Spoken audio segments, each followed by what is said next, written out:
আসসালামু আলাইকুম রহমতুল্লাহ। আশা করি সবাই ভালো আছেন। আজকে কয়েকদিন ধরিয়া সৌদির যে আবহাওয়া বার্তা এটা খালি খর যে সৌদি আরব মেঘ হইব। তো আজকে অবশেষে আজকে একবারে ফাইনাল হয়েছে যে আজকে রাতকে বা আসর পার থেকে মেঘ হওয়ার সম্ভাবনা।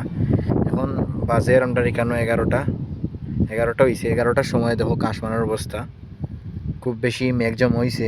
লাগে আজকে খেসা মেঘ দিব, মানে খুব বেশি মেঘ হয়েছে। আর একটু মেঘর মানে জমা হয়েছে আর কি মেঘ, আর খাল্লির মতো হয়ে গেছে আর কি সাইজ।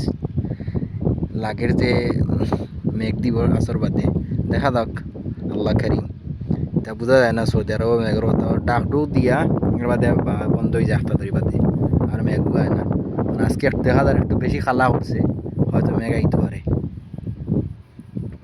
প্রায় 4 মাস পরে মানে তুরা তুরা মেঘ দিছি, আগে মেঘ দিছিল ও আবার 4 মাস বাদে মেঘ আবার সম্ভাবনা দেখা যায়।